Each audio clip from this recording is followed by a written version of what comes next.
Welcome to our YouTube channel, Tuition Home Coaching Center. Please subscribe to our channel to get more videos like this. Thank you all. আসসালামু আলাইকুম প্রিয় শিক্ষার্থীরা, তোমরা সকলে কেমন আছো? আশা করছি সকলেই খুব ভালো আছো। আজ আমরা দেখব অষ্টম শ্রেণীর বাংলা বইয়ের পৃষ্ঠা 106 এর সমাধান। তোমরা যারা এখনও আমার চ্যানেলটি সাবস্ক্রাইব করোনি তারা চ্যানেলটি সাবস্ক্রাইব করে নিও, তাহলে পরবর্তী পড়াগুলো তোমরা এই চ্যানেলে সবার আগে একসাথে পেয়ে যাবে। আর পূর্ববর্তী পৃষ্ঠাগুলোর সমাধান প্রয়োজন হলে চ্যানেলের প্লেলিস্টে সে পড়াগুলো দেয়া আছে, তোমরা সেখান থেকে সেই পড়াগুলো একে একে দেখে নিতে পারো। তাহলে চলো শুরু করা যাক আমাদের আজকের পড়া। আমাদের আজকের পড়ার শুরুতে রয়েছে দেখো 5.1.2 নিজের ভাষায় বিবরণ লিখি। নিচের বিষয়গুলো থেকে যে কোনো একটি বেছে নাও। বিষয়টির উপর 2 থেকে 300 শব্দের মধ্যে একটি বিবরণমূলক রচনা প্রস্তুত করো।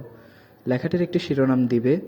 কাজ শেষে একে অন্যের লেখা পড়ে দেখো এবং বিবরণমূলক লেখার বৈশিষ্ট্য বিবেচনায় নিয়ে অন্যের লেখার উপর মতামত দাও। বিষয় 1, ব্যক্তিগত বা সামাজিক ঘটনা, কোথাও ঘুরতে যাওয়া, কোনো অনুষ্ঠান বা উৎসবে অংশগ্রহণ করা, বিশেষ কিছু রান্না করা ইত্যাদি বিষয়ের ওপর তোমাদের এই রচনাটি লিখতে হবে। আমি তোমাদের এখানে 2টি বিষয়ের উপর রচনা লিখে দিচ্ছি। দেখো, কোনো অনুষ্ঠান বা উৎসবে অংশগ্রহণ করা এবং বিশেষ কিছু রান্না করা, এই 2টা টপিকের ওপর আমি লিখে দিচ্ছি।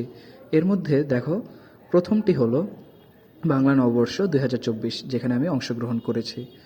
গত 14 এপ্রিল 2014 ক উচ্চ বিদ্যালয়ে বিপুল উৎসাহ ও উদ্দীপনার মধ্য দিয়ে বাংলা নববর্ষ উদযাপিত হয়।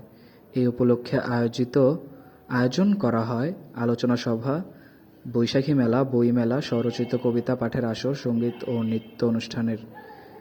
নববর্ষ উপলক্ষে স্কুল মাঠকে চমৎকারভাবে সজ্জিত করা হয়। বাংলা নববর্ষ খুব বড় করে লেখা হয় বিদ্যালয়ের প্রবেশপথের প্রধান তোরণে, যা অনেক দূর থেকে দেখা যায়।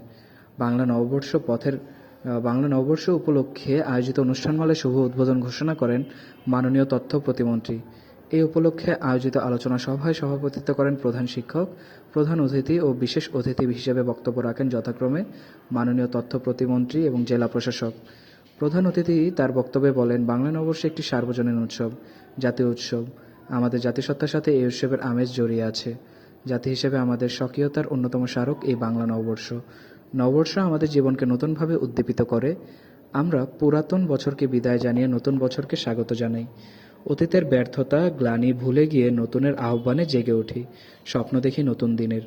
বিশেষ অতিথি তার বক্তব্যে বলেন, বাংলা নববর্ষের উৎসবের সঙ্গে আমাদের গৌরবময় অতীত ও ঐতিহ্যের নিবিড় সম্পর্ক রয়েছে। অনুষ্ঠানের সভাপতি তার বক্তব্যে বলেন, বাংলা নববর্ষ আমাদের জীবনে আসে বিশেষ তাৎপর্য নিয়ে। আলোচনা সভা শেষে প্রধান অতিথি বিদ্যালয়ের মাঠে আয়োজিত বৈশাখী মেলার উদ্বোধন করেন। কুটির শিল্পজাত বিভিন্ন সামগ্রীর সমাবেশ ঘটে সেখানে। এই মেলার বিভিন্ন দোকানে ছোটদের মন ভোলানোর পণ্য, নানান রকমের দেশীয় খাবার দাবারের দেখা যায়। এরপর দেখো, জীবনে প্রথম পায়েস রান্না।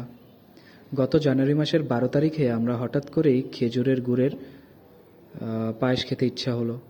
এদিকে আম্মু বাসায় নেই, তাই আমি এবং আমার ছোট বোন মিলে জীবনের প্রথম খেজুরের গুড়ের পায়েস রান্নার পরিকল্পনা করলাম। কিন্তু আমাদের দুজনের কেউই পায়েস রান্না কিভাবে করতে হয় তা জানি না। হঠাৎ আমার মাথায় বুদ্ধি এলো যে ইউটিউবে পায়েস রান্নার রেসিপি দেখে সাহায্য নেওয়া যেতে পারে।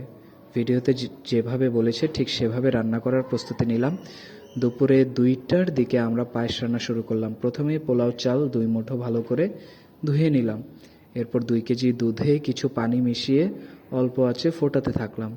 দুধ ফুটতে শুরু করলে ধুয়ে রাখা চাল ছেড়ে দিলাম। এরপর অল্প আঁচে চাল ফোটার অপেক্ষা করতে থাকলাম। দুধ আর চাল ফুটে ঘন হয়ে এলে খেজুরের গুড়, কিশমিশ, বাদাম দিয়ে রান্না শেষ করলাম। পুরো রান্নায় আমার ছোট বোন আমাকে অনেক সাহায্য করেছে। সন্ধ্যার দিকে বাবা মা বাসায় ফিরলে তাদের পায়েস খেতে দিলাম। তারা দুজনেই পায়েস খেয়ে অবাক হয়ে গেল। তারা বিশ্বাসই করতে পারছিল না আমরা এত মজার পায়েস তৈরি করেছি। এই দিনটি আমার কাছে স্মরণীয় হয়ে থাকবে।